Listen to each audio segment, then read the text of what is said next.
ভারতের শেষ গ্রাম, সেটা আবার কোথায়? শুনে অবাক হচ্ছেন নিশ্চয়।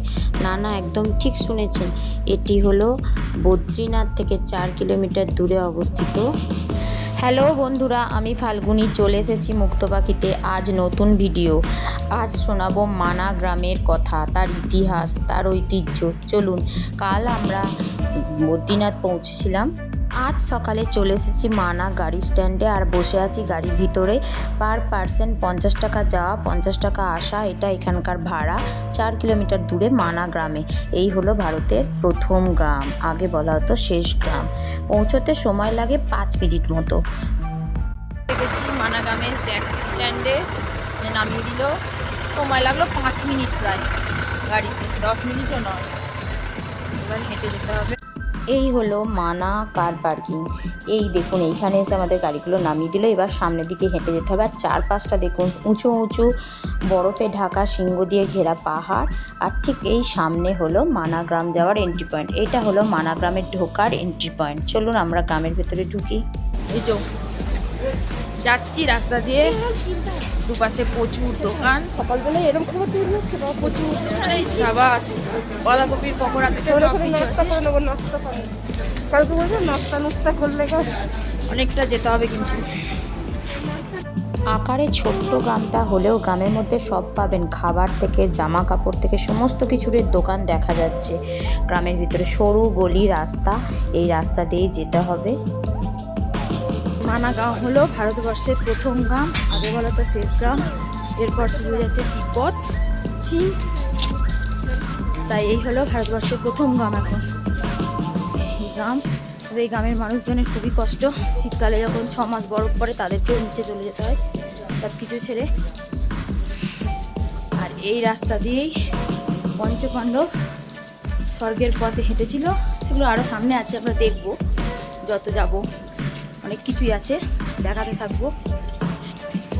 পুরো গায়ের ভিতর এরকম ছোট ছোট অনেক কুকুর দেখতে পেলাম, কি কিউট দেখতে, আর পুরো গা লোমে ভর্তি।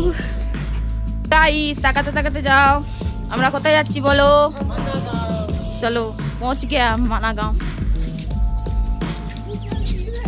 সরু রাস্তা, মনে হচ্ছে বাড়িতে গিয়ে রাস্তাটা শেষ হয়ে যাবে।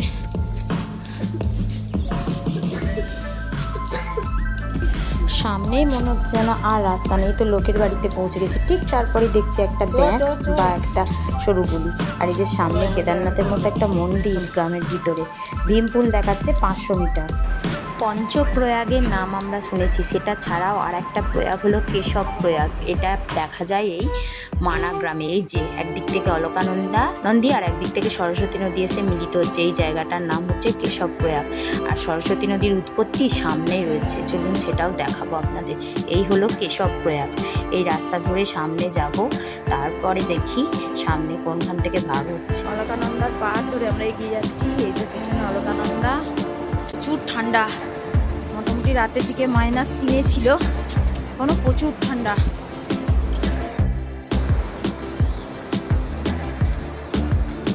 আপাতত এখানে দাঁড়িয়েছি চা খেতে মানা গায়ে।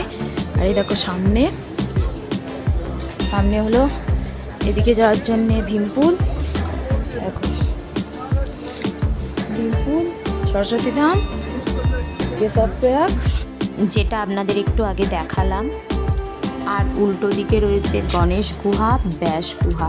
চলুন আমরা গণেশ গুহা দেখে আসি। তবে যারা এই রাস্তাও হাঁটতে পারবে না তাদের জন্য পিট্টু রয়েছে। পিট্টু ভাড়াও প্রায় 1000 থেকে 1500 টাকা মানুষ অনুযায়ী এবং মানুষের ওজন অনুযায়ী নেবে, আপনারা দরদাম করে নেবেন। আমরা এসে পৌঁছে গেছি গণেশ গুহার সামনে। গণেশ গুহা হলো সেই গুহা যেই গুহাতে বসে গণেশদেব মহাভারতের রচনা করেছিলেন আর মহাভারতের বর্ণনা করেছিলেন ব্যাসদেব। সেই ব্যাস গুহাও রয়েছে খানিকটা দূরে, সেটাও আপনাদের দেখাবো। হিন্দু পৌরাণিক বিশ্বাস অনুযায়ী এই গুহা অত্যন্ত পবিত্র। এই গুহা মানা গ্রামেই অবস্থিত। এই হলো সামনের গুহা। এই গুহাতে বসেই গণেশদেব মহাভারত রচনা করেছিলেন। এই যে ভেতরে, এর বেশি আর কিন্তু ছবি তোলা অ্যালাউ নেই, তাই ভিডিওটা এখানেই শেষ করলাম। এখান দিয়ে গিয়ে সামনে গণেশের মূর্তি রয়েছে, প্রণাম করে এই গুহাটার চারপাশ ঘুরে আবার আসলে কিন্তু অবশ্যই সঙ্গে লাঠিটা আনবেন। প্রচুর খাড়ায় সিঁড়িগুলো, লাঠি ছাড়া কিন্তু ওঠা একদম অসম্ভব। লাঠি আনতে ভুলবেন না, আমরা ভুলে গেছি, আমাদের কিন্তু প্রচুর কষ্ট হচ্ছে। আর এখানে কিন্তু লাঠি পাওয়া যায় না। ব্যাস গুহা, এখন রাস্তা এত খারাপ।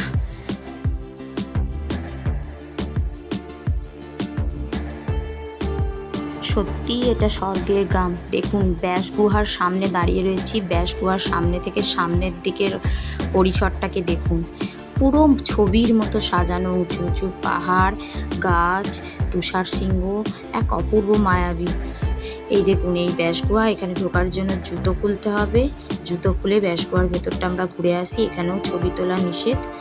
তো ব্যাস গুহা, এই গুহাতে বসেই ব্যাসদেব মহাভারতের বর্ণনা করেছিলেন। আর আগে যে গণেশ গুহা দেখালাম, সেই গুহাতে বসে গণেশদেব মহাভারতটা লিখেছিলেন।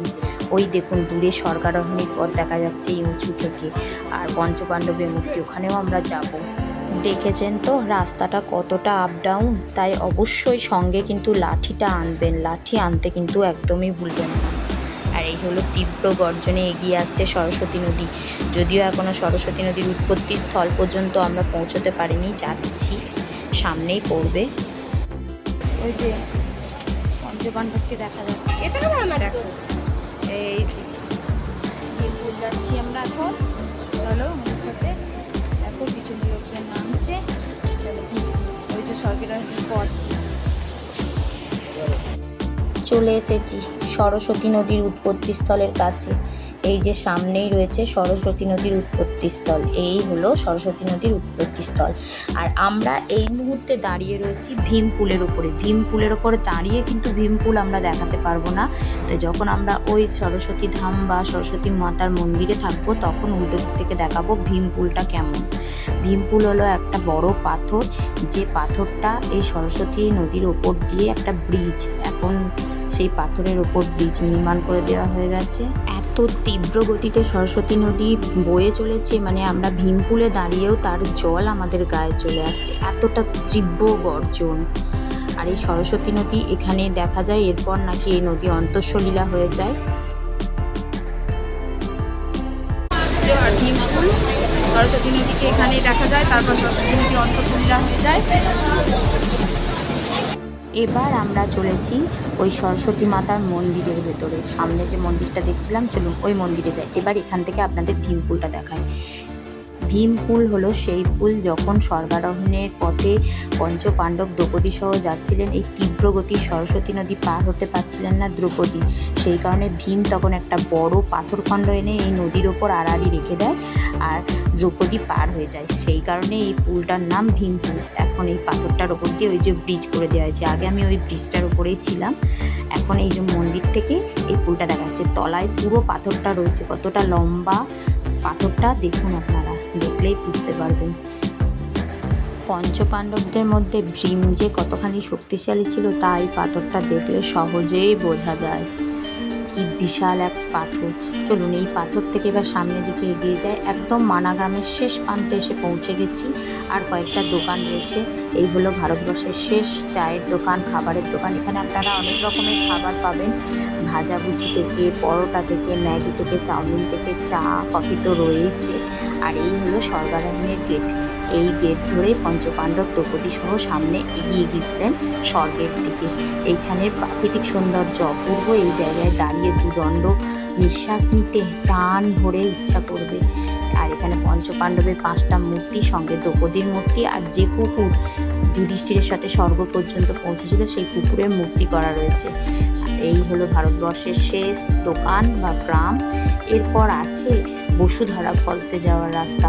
বসুধরা প্রায় 6 কিলোমিটার দূরে এখান থেকে, একটা কঠিন ট্রেকিং পথ।